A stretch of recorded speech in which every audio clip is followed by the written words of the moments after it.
ክቡራትና ክቡራን የዩቲዩብ ቻናል ቤተሰቦች የሰዓቱን ሁለት አጫጭር መረጃዎች ይዤ ቀርብ ያለው እስከ ፍጻሜ አብራችሁኝ ቆዩ። በርከት ያሉ ዓለም አቀፍና ሀገርኛ መረጃዎች ዩቲዩብ ላይ ሲጫኑ ቀድሞ ለእናንተ የማስታወቂያ መልእክት ወይም ኖቲፊኬሽን እንዲደርሷችሁና ዜናዎችን በፍጥነት እንድትከታተሉ የዩቲዩብ ቻናሌን ሰብስክራይብ በማድረግ የደወል ምልክቷን መጫን አትዘንጉ። ወደ መረጃዎቹ አልፋለሁ። በመጀመሪያ ወደ እናንተ የማደርሰው መረጃ የአርቲስት አንዱዓለም ጎሳ እጮኛ ቀነኒ አዱኛን አሟሟት በተመለከተ ቢቢሲ ያወጣውን ሰፊ ዘገባ የማስደምጣችሁ ይሆናል። ጉዳዩን ከሚያውቁ ከቅርብ ምንጮች ከአርቲስቱ ማናጀርና ከፖሊስ ምንጮች ተገኘ የተባለው መረጃ በዝርዝር ታደምጡታላችሁ። በሌላ በኩል ክቡራን አድማጮች በትግራይ ክልል አሁናዊ ያለውን ሁኔታ በተመለከተ ሰፊ ዘገባ ወጥቷል። የመቀሌ የአዲግራት ከተማ ነዋሪዎች ምን ይላሉ? ከራሳቸው አንደበት በስልክ የተሰበሰበውን መረጃ ታደምጣላችሁ። እንዲሁም አሁናዊ በተለይም በመቀሌ በዶክተር ደብረጽዮን ገብረ ሚካኤል የሚመራው የህወሓት ታጣቂዎች ኃይል በትግራይና በመቀሌ እያደረገ ያለው እንቅስቃሴንም የማስደምጣችሁ ነው የሚሆነው። በጣም አሳዛኝ ሁኔታዎች ናቸው እየተሰሙ የሚገኙት። ዝርዝር መረጃውን እንደሚከተለው በተከታታይ አብረን እናደምጠዋለን። አብረን ዝርዝሩን እንከታተል።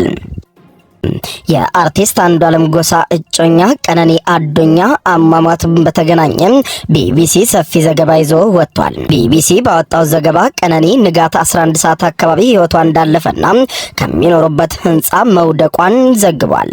በኦሮምኛ ሙዚቃዎች የሚታወቀው አርቲስት አንዱዓለም ጎሳ ከእጮኛው ቀነኒ አዱኛ ሞት ጋር በተያያዘ በፖሊስ ጥያቄ እንደተደረገለትም ተሰምቷል።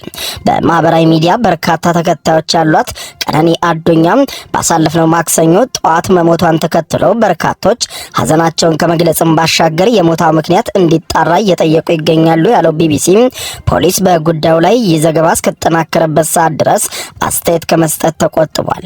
ቢቢሲ የቀነኒን ሞት ምክንያት ለማጣራት ከፖሊስ መረጃ ለማግኘት ያደረገው ጥረት እንዳልተሳካለት ገልጾ የአርቲስት አንዱዓለም ማኔጀር የሆነው ሌሊሳ ኢንድሪስ የአስክሬን ምርመራው በሚኒሊክ ሆስፒታል እንደሚደረግና የሟች የቀብር ስነ ስርዓት በዛሬው ዕለት እንደሚከናወን ለቢቢሲ አፋን ኦሮሞ ገልጿል። ቀነኒ ከሚኖሩበት ህንጻ መውደቋንና ንጋት 11 ሰዓት አካባቢ ህይወቷ ማለፉን ሌሊሳ ተናግሮ አንዱዓለምና ቤተሰቦቹ ወድቃ እንዳገኟት አስታውቋል።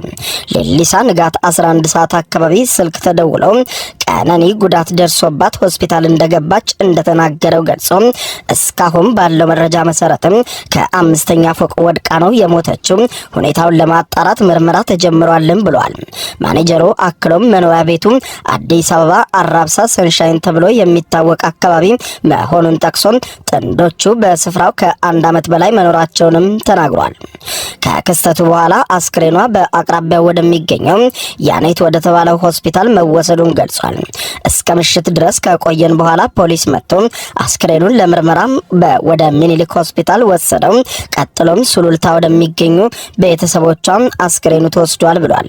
የቀብር ስነ ስርዓቷን በአዲስ አበባ በዛሬው ዕለት እንደሚፈጸምም ገልጿል። ሌሊሳ እንደሚለው ከሆነ አርቲስት አንዱዓለም በአሁኑ ወቅት ለምርመራ በፖሊስ ጣቢያ ይገኛል በማለት ምሽቱን ለቢቢሲ የገለጸ ሲሆን አንዱዓለም ነው ወደ ሆስፒታል የወሰዳት። ፖሊስ መጥቶ ለምርመራ እሱን ይዞት ሄዷል። ከዚህ ውጪ በማህበራዊ ሚዲያ የሚሰራጩ ወሬዎች አሉባልታ ናቸው። አንዱዓለምን ወደ ፖሊስ ጣቢያ የወሰዱት ቃሉን ለመቀበል ብቻ ነው ሲል አብራርቷል። ማኔጀሩ በማህበራዊ ሚዲያ የሚሰራጩ የተለያዩ መረጃዎችም የተሳሳቱ ናቸው በማለት የገለጸ ሲሆን ጉዳዩ እስኪጣራ ድረስ ሰዎች በትዕግስት እንዲጠባበቁ የፖሊስን መግለጫ ለመስማት እንዲጠብቁ ብሏል። ጥንዶቹ በቅርቡ ትዳር የመመስረት እቅድ እንደነበራቸው ማኔጀሩ ለቢቢሲ የገለጸ ሲሆን ቢቢሲ ከቀነኒ ቤተሰቦች እንዲሁም ከአንዱዓለም ቤተሰቦችና ከፖሊስ ተጨማሪ መረጃ ለማግኘት ጥረት እያደረገ መሆኑን ገልጿል። በኢንጂነሪንግ ዲግሪ ከአርባ ምንጭ ዩኒቨርሲቲ የተመረቀችው ቀነኒ በሞዴሊንግ በማስታወቂያ ስራዎችና በማህበራዊ ሚዲያ ዝናን ማትረፏን ገልጿል።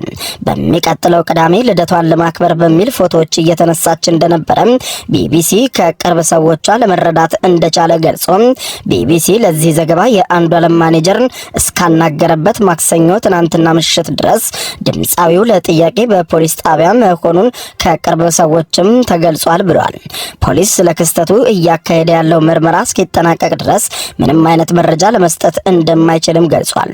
እንዲህ ያሉ ክስተቶች ሲያጋጥሙ ፖሊስ በስፍራው ከነበሩ ሰዎች ቃል በመቀበል እንዲሁም በአካባቢው ከሚገኙ ነገሮችም መረጃዎችን በመሰብሰብ ምርመራ እንደሚጀምር የገለጹት አንድ የፖሊስ አባል ለፖሊስ ቃል መስጠት በወንጀል መጠርጠር ማለት አይደለም፣ ስለዚህም ስለ ሁኔታው ተጨማሪ ማጣራቶች ተደርጎ ውጤቱን እናሳውቃለን ሲሉ ገልጸዋል። በሌላ ዜና የትግራይ ክልል ጊዜያዊ አስተዳደር ፕሬዝዳንት የሆኑት አቶ ጌታቸው ረዳ በጸጥታ ኃይሉ ተክደናል ሲሉ ተናገሩ።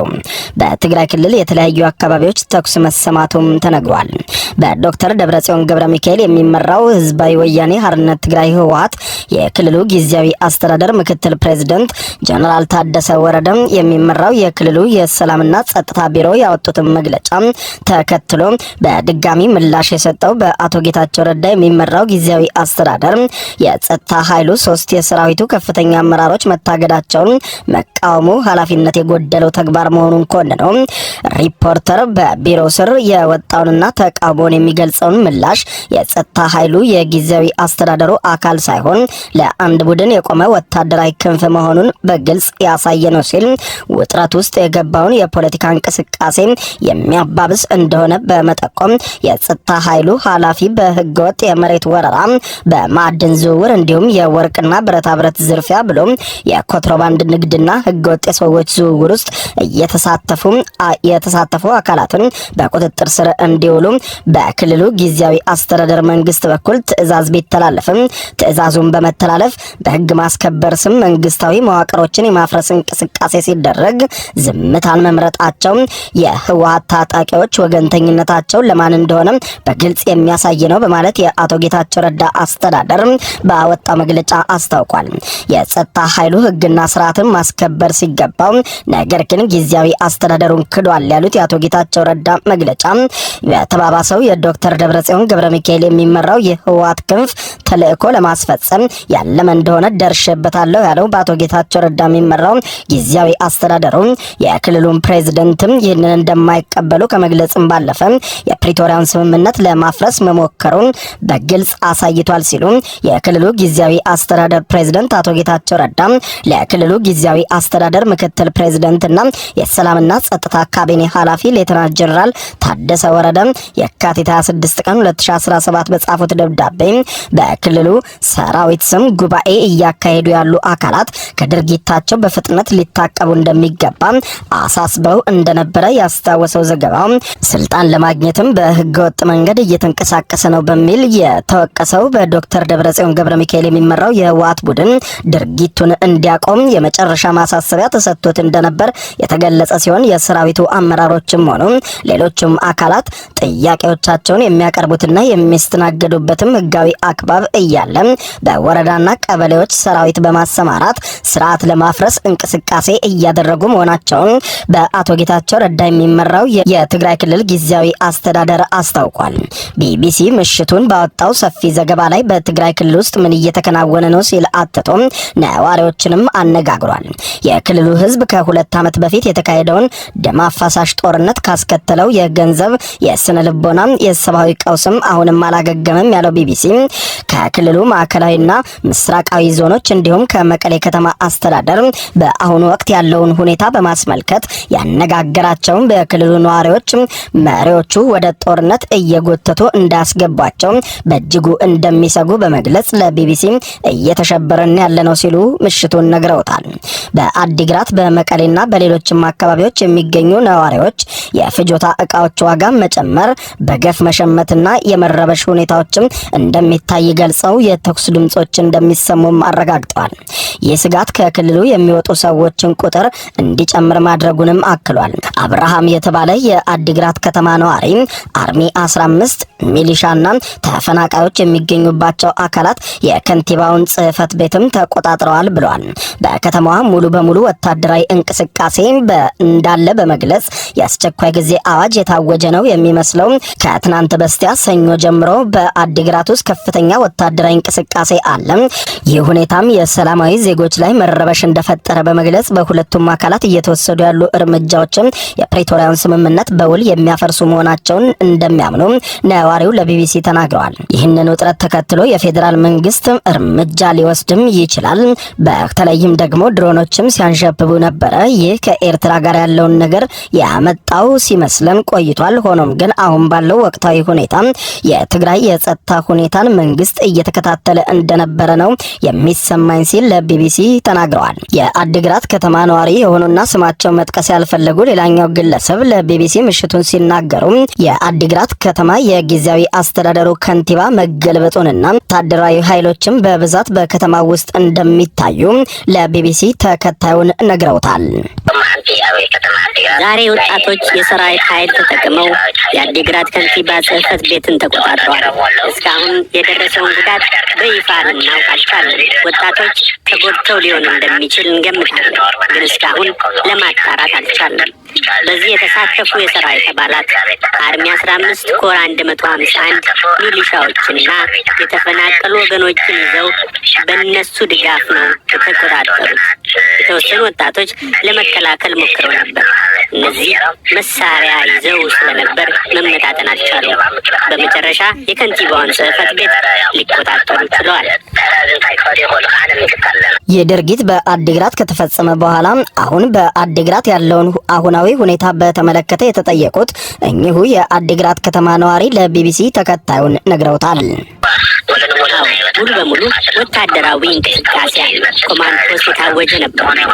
የሆነ ሆኖ እስካሁን ድረስ በአዲግራት አስቸኳይ ጊዜ አዋጅ አልታወጀም ነበር። ግን ሁኔታውን ስታይ የታወጀ ነው የሚመስል። የትግራይ ኃይሎች ብለን ነበር የምንጠራቸው። ከዚህ ወዲያ ግን እንደዚያ ብለን ልንጠራቸው እንቸገራለን። ምክንያቱም የትግራይ ኃይል ለትግራይ ጋሻ መከታ የሚቆም ነበር። እነዚህ ግን አንድ ቡድን ወግነው ያሉ አባላት የትግራይ ኃይል ሊባሉ አይችሉም። ባለው ሁኔታ የፕሪቶሪያ ስምምነቱ ፈርሷል። ምክንያቱም ሁሉም እየተደረገ ያለው እንቅስቃሴ ከስምምነቱ አንጻር ሲታይ እንደፈረሰ የሚያሳይ ነው። ከአዲግራት በተጨማሪ የትግራይ ክልል ዋና መዲና በሆነችው መቀሌም ተመሳሳይ ስጋት እንዳለ የገለጹት የመቀሌ ከተማ ነዋሪዎችን ዝርዝር መረጃ ያዘው ቢቢሲ ያነጋገረውና ስሙ እንዲገለጽ ያልፈለገ አንድ የመቀሌ ወጣት በመቀሌ ያለውን አሁናዊ ድባብ እንዲህ በማለት ለቢቢሲ ተናግሯል። መሸበር ውስጥ ገብቷል። ጦርነት ሊጀመር ይችላል የሚል ፍርሃት ነው ያለው። ሰራዊቱ ለምን እምቢ አይልም? እነሱ ለስልጣን ፍቅር ብለው ወጣቱን በዚያም ብለው እያሳመኑት ችግር ውስጥ እየከተቱት ዛሬ ላይ ትልቅ ወጣት ሁሉ ስጋት ላይ ያለው። በተለይ ከትናንት ጀምሮ ጦርነት ይነሳ የሆነ ወይ የሚለው ስሜት በስፋት እንደሚስተዋል የሆነዋሪ ጨምሮ አስረድቷል። ማታ ማታ ሌሊት ላይ የአውሮፕላን ድምጽ ይሰማል። ድምፁ ከተለመደው አውሮፕላን ድምጽ ለየት ያለ ነው። ሌሊት 5 ሰዓት 6 ሰዓት ነው ድምፁ የሚሰማው። ድሮን ይሆን የሚል ፍርሃት አለ። አሁን ጎጅሌ እየተባለ የሚጠራው ቡድን የሚከተለው አካሄድ አይደለም የተማረና የሚያገናዝብ ሰው ይቅርና ተራ ሰውም ልክ እንዳልሆነ ብዙ መረዳት ይችላል። ሁሉም ወጣት ለውጥ ነው የሚፈልገው። አሁን ላይ ግን በቃ ስደት ነው ምርጫው። እኔ ከማውቃቸው የሰፈሬ ሰዎች ትናንት ራሱ ብዙ ሰው ወደ አዲስ አበባ እየሸሸ ነበር። በደላላ ወደ ሊቢያና ሳውዲ አረቢያ ለመሄድ የሚሞክሩም አሉ። ምን ነካችሁ ስትላቸው 2 ዓመት ሆነ ሰላም ካጣን ይላሉ። በዚህ ጊዜ ብዙ ነገር እንሰራበት ነበር። ነገሮች ተበላሹ። በቃ መሸሽ ይሻለናል ብለው ስደትን ይመርጣሉ። ውሳኔያቸው ትክክል ቢሆንም የወሰዱት ያሉት አደጋ ለሕይወታቸው በጣም ከባድ ፈተና የሚደቅን ነው። ሌላኛው የመቀሌ ከተማ ነዋሪ የሆነው አፈወርቅ አብርሃም በመቀሌ ያለውን ሁኔታና የወጣቶችን ጉዳይ በተመለከተ ያለውን ስጋት እንዲህ በማለት ይገልጻል።